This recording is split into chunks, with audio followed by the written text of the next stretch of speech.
नमस्कार, आप देख रहे हैं कैपिटल टीवी बिहार। मैं हूं आपके साथ सृष्टि शाह। कांग्रेस पार्टी इन दिनों लगातार विवादों में घिरती नजर आ रही है, खासकर नेताओं की बदजुबानी को लेकर। ऐसा लग रहा है कि पार्टी में अब शब्दों की होड़ लगी हुई है।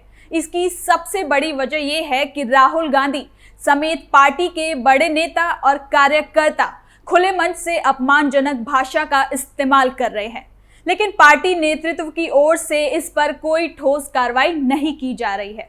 बिहार चुनाव में वोटर अधिकार यात्रा की शुरुआत से लेकर यात्रा के समापन तक कांग्रेस के कई नेताओं ने बयानबाजी की सभी सीमाओं को लांघ दिया है। इससे न सिर्फ राजनीतिक माहौल खराब हो रहा है, बल्कि कांग्रेस की छवि पर भी नकारात्मक असर देखने को मिल रहा है।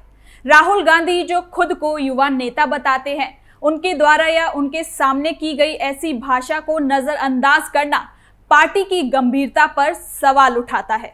जनता अब सवाल पूछ रही है कि क्या कांग्रेस नेतृत्व को इस बदजुबानी पर कोई आपत्ति नहीं है? अगर पार्टी अपने कार्यकर्ताओं पर नियंत्रण नहीं रख पा रही तो ये आने वाले चुनाव में उनके लिए मुश्किलें खड़ी कर सकता है।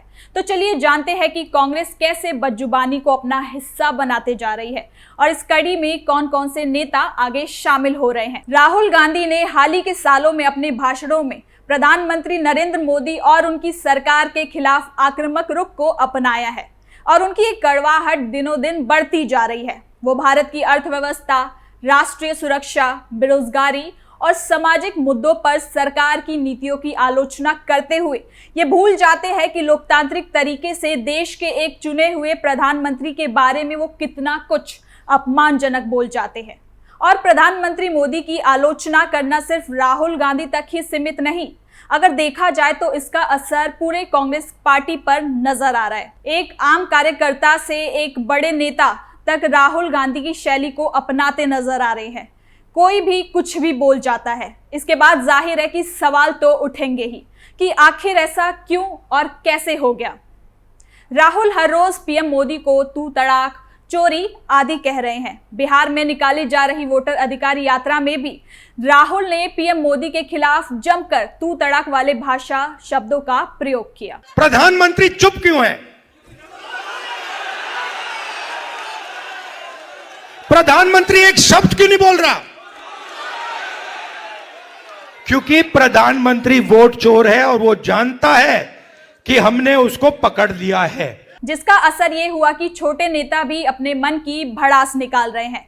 और इसी कड़ी में शनिवार को यूपी कांग्रेस के अध्यक्ष अजय राय ने अपनी सारी सीमाओं को लांघ दिया।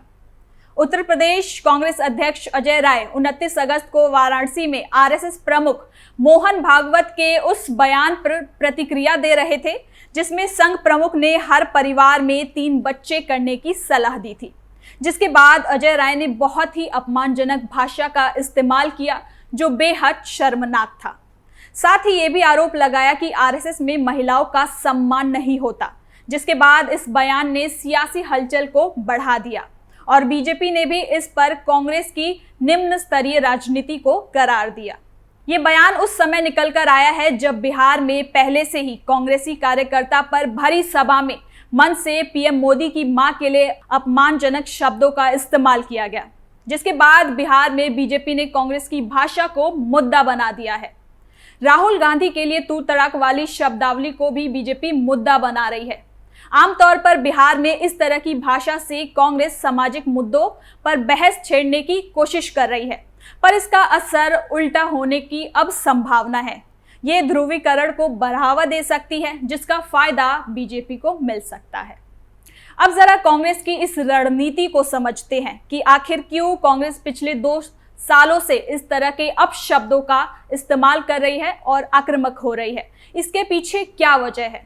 पर सवाल ये भी है कि अजय राय ने जो कहा, कांग्रेस कार्यकर्ता ने जो कहा, या राहुल गांधी जिस तरह से इन दिनों कर रहे हैं, उससे कांग्रेस को क्या फायदा मिलता है? क्योंकि अभी तक किसी भी मामले में कांग्रेस पार्टी ने अपने किसी कार्यकर्ता या नेता के खिलाफ कोई भी बड़बोलेपन या फिर गाली गलौज के खिलाफ कोई एक्शन या नोटिस नहीं लिया है। जाहिर है कि इसका मतलब है कि पार्टी की तरफ से सीधा इशारा है कि पार्टी कार्यकर्ता लेवल पर भी चाहती है कि इस तरह के बयानबाजी आम कार्यकर्ता भी करें। कांग्रेस की रणनीति हो सकती है कि उसके नेता बीजेपी और आरएसएस को उनके मजबूत मुद्दों जैसे हिंदुत्व और राष्ट्रीयता आदि पर चुनौती देने की कोशिश कर रहे हो। आक्रामक बयानबाजी से वो अपने समर्थकों को उत्साहित करना चाहते हो। जाहिर है कि इस तरह की बयानबाजी से कम एक खास वर्ग को जरूर ऐसा लगता है कि पार्टी सामने वाले से लड़ने की क्षमता रखती है। तो वहीं बिहार विधानसभा चुनाव नजदीक है। कांग्रेस को पता है कि बिहार में उसके पास खोने के लिए कुछ नहीं है। बिहार में कांग्रेस का संगठन भी बेहद कमजोर है। केवल तीखी बयानबाजी करके वो कम से कम चर्चा में रह सकती है। इसके साथ ही बीजेपी और मोदी को बिल्कुल भी पसंद नहीं करने वाले लोग अगर अपने साथ उनको लाना है तो इस दर्जे की तीखी बयानबाजी करनी होगी जो दूसरे ना कर सके। और अजय राय का बयान भी इसी संदर्भ में देखा जा सकता है, क्योंकि उत्तर प्रदेश और बिहार में कांग्रेस अपनी जमीन मजबूत करना चाहती है। क्योंकि आज के दौर में सोशल मीडिया पर वायरल होने वाले बयान नेताओं को तुरंत सुर्खियों में लाते हैं और रातों रात उन्हें चर्चित चेहरा बना देते हैं। तो कुछ इसी तरह अजय राय का वीडियो भी सोशल मीडिया पर तेजी से वायरल हो रहा है। इसी तरह जब राहुल गांधी पीएम मोदी के लिए अपमानजनक शब्दों का इस्तेमाल करते हैं तो उनकी चर्चा होती है। पिछले 2 हफ्ते इसके सबूत है कि राहुल गांधी लगातार चर्चा में है, क्योंकि हर रोज पीएम को वोट चोर, को क्या चोर जैसी बातें करते हैं। उनका अंदाज कुछ ऐसा होता है जैसे वो किसी अपने दोस्त से बात ही कर रहे हैं। साथ ही साथ इन्हीं सब के बीच राहुल गांधी का जो अंदाज निकल कर आता है वो कुछ ऐसा नजर आता है कि वो पीएम मोदी को कुछ नहीं समझते। और वोटर अधिकार यात्रा में भी ऐसा ही देखने को मिला। उनके शब्द पीएम मोदी पर आक्रामक तो थे, लेकिन साथ ही साथ उनकी जो शैली थी वो एक पीएम के लिए कोई भी इस्तेमाल नहीं करता। और राहुल गांधी तो खुद ही देश के एलओपी हैं, तो उनसे बेहतर इस बात को आखिर कौन समझ सकता है। बिहार के मतदाता पारंपरिक रूप से विकास, रोजगार और सामाजिक समीकरणों जैसे मुद्दों पर ध्यान देते हैं। व्यक्तिगत हमले या गाली गलौज वाली भाषा को बिहार की जनता अक्सर नकारात्मक रूप में लेती है।